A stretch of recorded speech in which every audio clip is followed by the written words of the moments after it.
What's going on, guys, and welcome back to another video. So today we need to talk about something extremely important because people are starting to sell everything.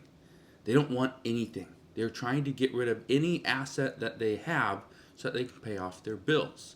Now, this is starting to become worse than 2008. What we have seen recently is scary. We're seeing real estate prices in some cities come crashing down. We are seeing the used car market is plummeting. People are selling things that they normally or shouldn't even sell. It's crazy. But if you have been seeing this, if you're noticing this, okay, comment down in the comment section below because this is something that is just going to start, but once it really picks up, that is when we should be worried. Just listen to this. People are starting to sell their cars, but the reason why they're selling their cars isn't necessarily to just get rid of the payment, but it's to take the money that they put into said car and move it to pay off a larger debt. This is what we're seeing. Now, in just the past week, I have seen a person attempting to sell a Yukon Denali for $15,000 less than Kelly Blue Book's price. They said that they need money for bills. A lady just a few days ago offered me a Honda Accord for $8,000 less than Kelly Blue Book's price. She said she must pay her rent. And I've seen so many different listings on Facebook Marketplace, on Craigslist, where everybody's saying must sell, need cash, okay? Help. These are statements that people are making. That's what's crazy. Here's another thing, and I saw this a lot during a little bit during the pandemic, but I saw this a lot during 2008. And what we're seeing today is worse than what we experienced back in 2007, 2008, and 2009. But people are starting to sell tools that they use for work. For instance, contractors, construction equipment. They're selling drills and saws and toolboxes, large machinery. They're getting rid of this stuff.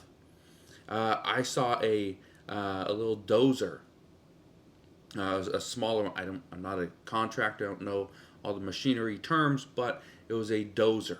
Okay, and this thing, it looked like they were selling it for about probably between $5,000 to $10,000 less than what it should have gone for. Selling it. Somebody was selling drills. They had a bunch of different drills, like power tools, okay, impact drivers, drills, the bits, all this stuff. They're selling it individually or a package deal. The package deal, you could have got this thing, my guess is 60 to 75% off of what these drills normally go for new. Yeah, they were selling them. I've seen cookware. Yeah, chefs. People that are losing their jobs in restaurants. They're selling pots, pans, knife sets. Right? They're selling all this stuff. Portable stoves. I saw somebody that had like they go to your house, they do private dinner parties and stuff like that. They were selling everything. Portable stoves. Yeah, selling it. Detailing equipment. This is something that a lot of people got into during the pandemic. They were starting to detail cars, right? Make sure, okay, you want your car clean. This is big for Uber. This was big for Lyft. Is people would take their cars to a detailer. They would clean it. They'd make sure it's all sanitary, safe, good to go. Guess what? Detailers are now selling their equipment. We're seeing vacuums, carpet cleaners, extractors, detailing brushes, rags. I've seen the actual vans, the detail vans are now being sold. Yeah, it's getting worse than 2008. When this happened back in 2008, this was when millions of people were laid off. We knew it was coming. We expected it. But when it happened, people were shocked. Like, why am I being laid off? I've been here for 15 years, 20 years. Why me? Why isn't the new guy getting laid off? It's simple. The new guy is probably making less money than you are.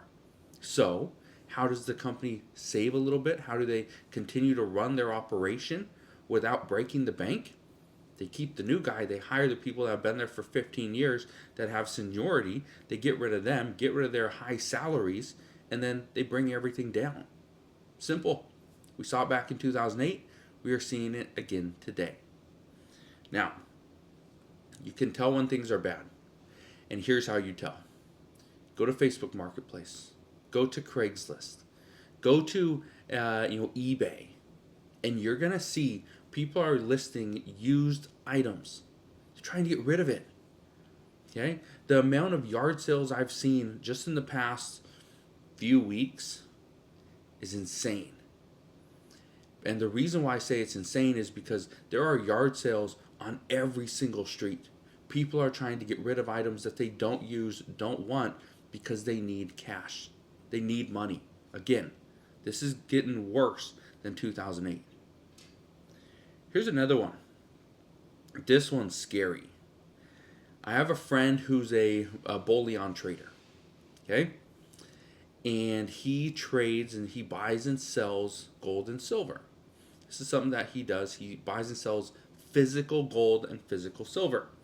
Well, according to our emails, he was saying that he's getting a lot of calls from people looking to sell or at least get an idea of how much they could get for their gold and silver. People want to unload their gold and silver at this time. Now, this is why it's scary, and this is when you know things are bad. Gold and silver, they aren't considered a liability. These are precious metals that we consider an asset. This is something you can trade. This is something that if the US dollar became, there was no value to it, you could trade gold and silver. People would still use that. That's what we used hundreds of years ago. We are going to use that again very soon. But when people are trying to unload this, again, it's not like clothing. It's not like a car. It's not like tools, right? Gold and silver, these are things that their price is pretty stable. People are trying to unload these. You know why? To pay their bills, to get back on track. That's what they're trying to do. Again, it's troubling, but this is what we're seeing. And here's another one. Real estate. People are trying to sell their homes. They're trying to sell their second homes and commercial properties, and they're trying to sell trailers and things like that. Any real estate that they have, they're trying to get rid of. Why? Because they need the money to pay off other debts. They need the money. They need to get out of a high payment. I have a friend. He ended up getting a home probably about 8 to 10 months ago. This house cost about $4,700 per month. That's what his PMI is. His principal, his mortgage, his insurance. Any maintenance isn't accounted for that. Okay, so let's just say $5,000. He's paying $5,000 every single month for his home. That's a little bit less than what he makes. So he's spending almost 100% of his income. Now, yes, he does have a wife, and she has her income, but still, they're spending probably 50%, 60%, maybe a little bit more than that of their income on a home. This is why things are bad, and this is why I'm telling you, people are selling everything.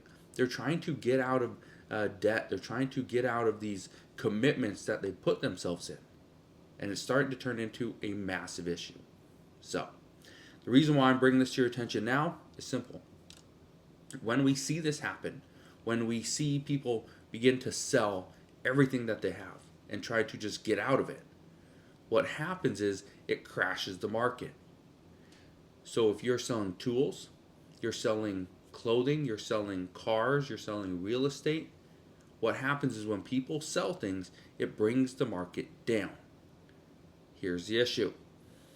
You may have to sell more than you originally expected because prices are starting to drop. So keep that in mind and just be prepared. And the reason, again, I'm bringing this up is because I have a friend who was trying to sell a car.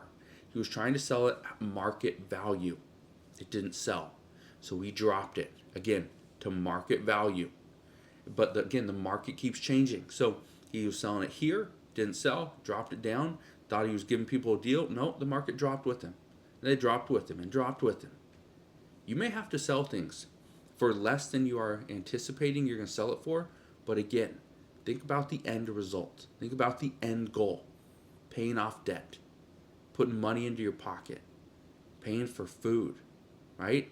All very important things. So I will leave you with that, but that is what we know as of today. So again, thank you guys for watching. Consider subscribing, and I'll see you guys on the next one.